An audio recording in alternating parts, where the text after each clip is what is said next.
नमस्कार। ST online टिभीका लागि तयार पारिएको दृष्टिकोण समाचारमा हार्दिक स्वागत छ। म पुष्पा धामी। समाचारको सुरुमा आजका मुख्य हेडलाइनहरू। दार्चुला जिल्लाको ग्रामीण क्षेत्रमा इमेल इन्टरनेट सहितको सेवा विस्तार हुँदै स्थानीय नागरिक खुसी। नौगाँठमा नागरिक आरोग्य सेवा केन्द्रको उद्घाटन, स्थानीय नागरिकले सेवा पाउने। सङ्घको स्थानीय विकास पूर्वाधार अन्तर्गत 29 योजनामा 4 करोड बजेट र नेपालमा थप 830 जनामा कोरोना संक्रमण पुष्टि। संक्रमितको संख्या 2,48,000 नाघ्यो। दृष्टिकोण समाचारको साथमा राम्रो भनेकै राजेश सिलाइ centre, ladies and gents specialist, सुरक्षित घर, आरामदायी फर्निचर, छिप्लकेदार फर्निचर उद्योग एन्ड सप्लायर्स। दार्चुला डेरी, सबैको पहिलो रोजाई। गोरस खानुस्, स्वस्थ रहनुस्। अब ह्याप्पी बर्थडे एके बेकरीको साथमा तपाईको जन्मोत्सव सुखद रहोस्। All in one mobile repairing and training centre, नामै काफी छ। अब समाचार विस्तारमा। दार्चुला जिल्लाको अपी हिमाल गाउँपालिका तथा अन्य दुर्गमका गाउँका नागरिकहरूको घर घरमा इमेल इन्टरनेट सहितको अनलाइन सेवा विस्तार हुँदा स्थानीय नागरिक हर्षित भएका छन्।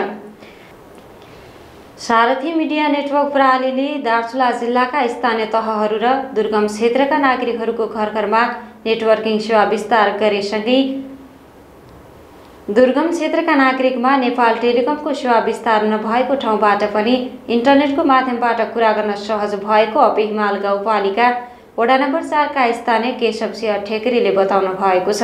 भएको हुनाले फोन टावर नभएको बेला पनि यो सारथी नेटले गर्दाखेरि हामीले आफ्नो आफन्तहरूलाई देश विदेशमा भएकाहरूलाई कुराकानी गर्न सहज र सजिलो भएको छ। यो समाचार जे सुकै भयो भने यो नेट दुर्गम भएको ठाउँ हुनाले नेट नभएकोले नेट होइन यो सारथी नेटवर्किङ प्रणालीले दार्चुला जिल्ला लगायत सुदूरपश्चिम प्रदेशका विभिन्न ठाउँमा अहिले नेटवर्किङको काम गरिरहेका छन्। दुर्गम ठाउँमा काम गर्ने कर्मचारीहरूका लागि पनि सारथी नेटवर्किङ प्रणालीले सेवा विस्तार गर्दा अनलाइन क्लासहरू लिन, अफिसको काम गर्न तथा जुम बैठक गर्न सहज भएको स्थानीय मान्छे ठकुनाले बताउनु भएको छ। सारथी नेटवर्कले चाहिँ गर्दाखेरि चाहिँ यो वाइफाईहरू सबै ठाउँमा चाहिँ भएको छ। धेरै यो गाउँपालिकाभरिको चाहिँ 10-15 वटा ठाउँमा चाहिँ मान्छेहरू लगाएका छन्। यसले गर्दा चाहिँ हामीले सदरमुकाममा नजानुपर्ने जो मिटिङहरू भयो, मेल इन्टरनेटहरू सबै हेर्नलाई सजिलो भएको छ। हामी चाहिँ धेरै धेरै धन्यवाद दिन चाहन्छौँ। र यो चाहिँ अहिले म मेरो भाइसँग युएसएमा चाहिँ फोन भइरहेछ अहिले चाहिँ तत्कालै। र यहाँ अरू भाइ बहिनीहरू पनि अनलाइन क्लासहरू लिन आउँछन् र धेरै धेरै धन्यवाद दिन चाहन्छौँ सारथी नेटवर्कलाई। नेपाल दूरसञ्चार प्राधिकरणबाट अनुमति लिएर वायरलेस माध्यमबाट दार्चुला जिल्लाका दुर्गम क्षेत्रमा नेटवर्किङ सेवा विस्तार गरिरहेको र सरकारी संस्थाहरूको भन्दा केही महँगो भए पनि सेवा विस्तारमा विश्वसनीय सेवा विस्तार गरिरहेको सारथी नेटवर्किङ प्रणालीका सञ्चालक राजेन्द्र सिंह धामीले जानकारी दिनुभएको छ। नेपाल दूरसञ्चार प्राधिकरणबाट इमेल सहितको इन्टरनेट सेवा सुचारू गर्नको लागि लाइसेन्स ल्याएर हामी काम सुरु गरिरहेका छौँ। अहिले हामी दार्चुला जिल्लाका प्रत्येक गाउँपालिकाका दूरदराजमा रहेका स्थानहरूमा वायरलेस नेटवर्क मार्फत हामी इन्टरनेट प्रदान गरिरहेका छौँ। अरू नेटवर्क अरू सेवा प्रदायक कम्पनीभन्दा अलि महँगो प्रविधि छ हामीसँग। वायरलेस प्रविधि भएको कारणले महँगो छ र यदि कुनै दुर्गम क्षेत्रका या सुगम क्षेत्रका जुनसुकै ग्राहकलाई हामी इन्टरनेट दिन सक्छौँ। तर दुर्गम क्षेत्रमा रहेका ग्राहकहरूले या बासिन्दाहरूले हामी मार्फत नेटवर्कको जडान गरेर अब सेवा लिन चाहनुहुन्छ भने उहाँहरूले हामीसँग सम्पर्क गर्नुपर्ने हुन्छ र हामीसँग भएको त्यो वायरलेस डिभाइस खरिद गर्नुपर्छ र त्यसको कस्ट भनेको हामीले अहिले हाराहारीमा 20,000 देखि 25,000 सम्ममा उनीहरूले कस्ट बेर्न तयार हुन्छन् भने हामी उहाँहरूलाई नेटवर्क दिन तयार भएका छौँ। कोरोना भाइरसका बेला पनि अनलाइन कक्षा सञ्चालन गर्न, कक्षा लिन, अफिसियल कामहरू गर्न, बैंकिङ सेवा दिन पनि नेटवर्किङ सेवाले सुविधा दिइरहेका छन्।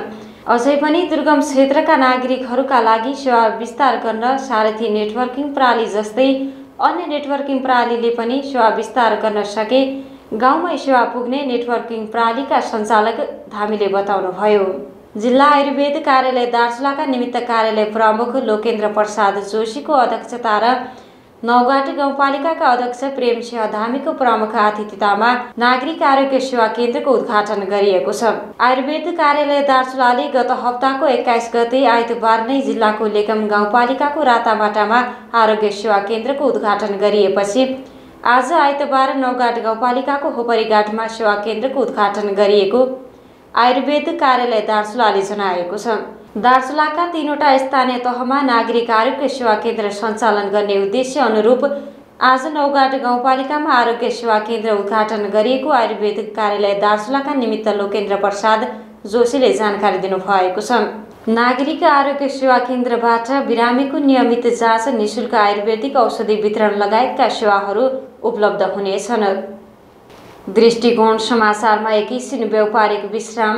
मनले रोजे जस्तो, फैसनले खोजे जस्तो हिपहप, फिटिङ, चिउडा सुहाउँदो विभिन्न डिजाइन र फैसनमा लुगा कपडा सिलाउने ठाउँको खोजीमा हुनुहुन्छ? आउनुहोस्, अब राजेश सिलाइ सेन्टरमा जाउँ। छानी छानी मन परेको लुगा सिलाउँ। थान कपडा, रेडिमेड कपडा, बालकदेखि बुढासम्मका लागि आवश्यक सम्पूर्ण लुगा कपडा तथा विभिन्न विद्यालयका ड्रेस पनि सिलाइन्छन्।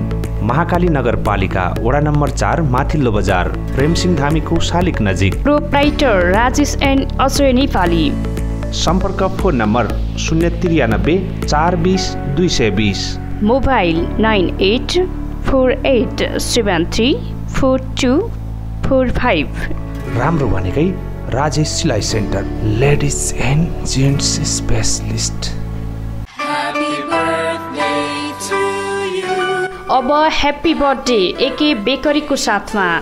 हाम्रो यहाँ birthday cake, pizza, burger, sandwich, cream roll, cream बन्दा, डोनट, समोसा, फ्यान, pastry, patties, lassi, cold drink, gift तथा बर्थडे सामानहरू सुपथ मूल्यमा उपलब्ध छन्। साथै बर्थडे पार्टी प्यालेसको पनि व्यवस्था छ।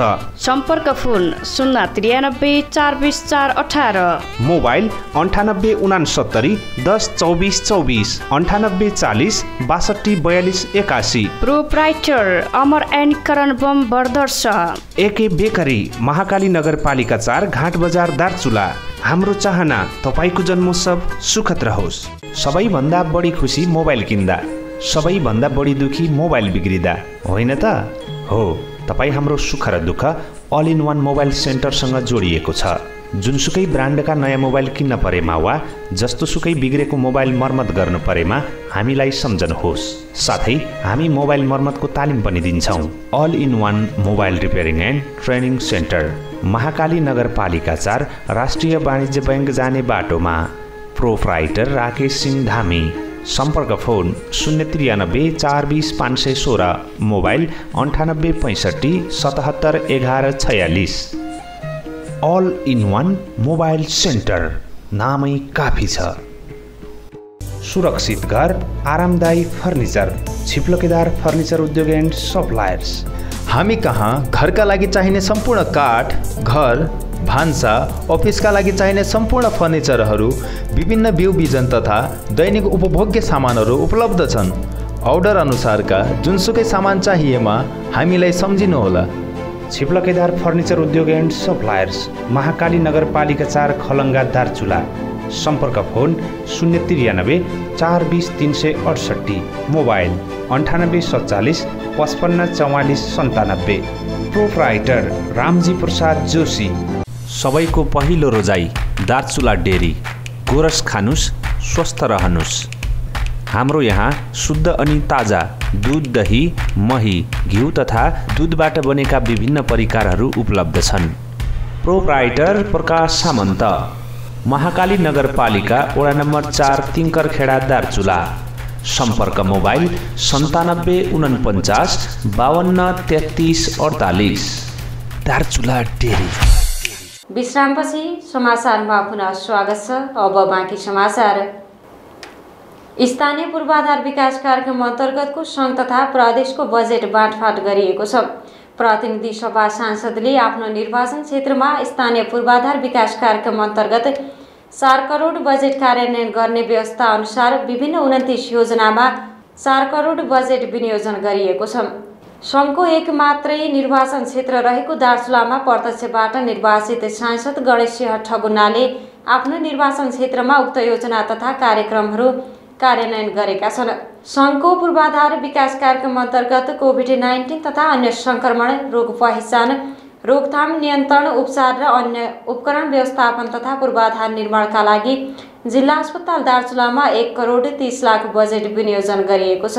त्यसैगरी जामिरपानी दलित बस्ती सिँचाइ महाकाली नगरपालिका 8 मा 8 लाख, सितोला सामुदायिक भवन मल्लो बागाबगट महाकाली नगरपालिका वडा नम्बर 4 मा 9 लाख, लघु जलविद्युत कुलो मर्मत सुधार महाकाली नगरपालिका 6 निसिलमा 5 लाख, देवी मन्दिर किमतडी महाकाली नगरपालिका 5 मा 8 लाख, गोकुलेश्वर अस्पताल आवश्यक उपकरण व्यवस्थापनमा 20 लाख, गलैनाथ बेतालेश्वर आधारभूत विद्यालय निर्माण सुधार शैलेशिखर नगरपालिका 9 मा 10 लाख, मङ्ग्रौँ मूल सुधार शैलेशिखर 5 मा 5 लाख, चटौरा खानेपानी ट्याङ्की निर्माण शैलेशिखर 4, रानीशिखरमा 5 लाख, रान्नापानी झरकडा खानेपानी निर्माण सुधार शैलेशिखर नगरपालिका 8 मा 5 लाख, मज्जे खोला लघु जलविद्युत अपी हिमाल 6 मा 20 लाख, सौलानी आधारभूत विद्यालय निर्माण सुधार अपी हिमाल 5 मा 5 लाख, होपरीघाट जलविद्युत निर्माण सुधार नौगाड 4 मा 20 लाख, बर्थिङ सेन्टर थप कोठा निर्माण नौगाड 1 कसाडमा 10 लाख, ध्रुवतारा जनहित आधारभूत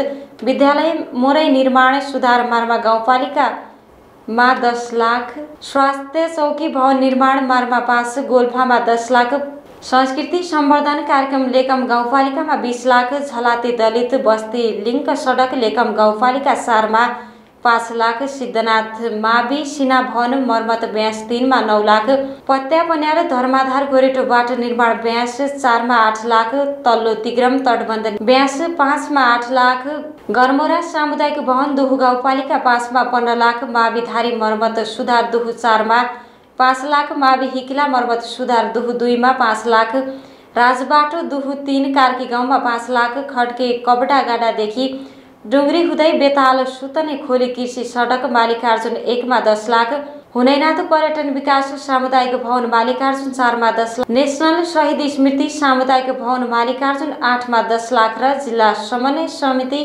प्रशासनिक खर्चमा 4 लाख बजेट बाँडफाँड गरिएको छ। नेपालमा पछिल्लो 24 घण्टामा थप 830 जनामा कोरोना भाइरसको सङ्क्रमण पुष्टि भएको छ। यो सँगै कोरोना सङ्क्रमितको सङ्ख्या 2,48,423 पुगेको स्वास्थ्य तथा जनसङ्ख्या मन्त्रालयका प्रवक्ता डाक्टर जागेश्वर गौतमले जानकारी दिनुभएको छ। मन्त्रालयका अनुसार हालसम्म कोरोनाका सक्रिय सङ्क्रमितको सङ्ख्या 10,994 रहेको छ। पछिल्लो 24 घण्टामा थप 1,500 जना कोरोना सङ्क्रमण मुक्त भएका छन्। यो सँगै नेपालमा कोरोना सङ्क्रमण निको हुनेको सङ्ख्या हालसम्म 2,35,731 पुगेको छ। उनीहरू देशका विभिन्न स्थानका अस्पतालबाट सङ्क्रमण मुक्त भएको स्वास्थ्य तथा जनसङ्ख्या मन्त्रालयले जानकारी दिएको छ। पछिल्लो 24 घण्टामा थप 9 जनाको कोरोना भाइरसको सङ्क्रमणका कारण मृत्यु भएको छ। यो सँगै नेपालमा कोरोनाले ज्यान गुमाउनेको सङ्ख्या 1,698 पुगेको स्वास्थ्य तथा जनसङ्ख्या मन्त्रालयका प्रवक्ता डाक्टर जागेश्वर गौतमले जानकारी दिनुभयो। दृष्टिकोण समाचारको अन्तमा यसो प्रसारणका मुख्य हेडलाइन पुनः एकपटक। दार्चुला जिल्लाको ग्रामीण क्षेत्रमा इमेल इन्टरनेट सहितको सेवा विस्तार हुँदै स्थानीय नागरिक खुसी। नौगाटमा नागरिक आरोग्य सेवा केन्द्रको उद्घाटन, स्थानीय नागरिकले सेवा पाउने। सङ्घको स्थानीय विकास पूर्वाधार अन्तर्गत 29 योजनामा 4 करोड बजेट र नेपालमा थप 830 जनामा कोरोना सङ्क्रमण पुष्टि। सङ्क्रमितको सङ्ख्या 2,48,000 नाघ्यो। दृष्टिकोण समाचार सकियो। समाचारबाट हाम्रो सम्पूर्ण युनिट बिदा हुन्छौँ। नमस्कार।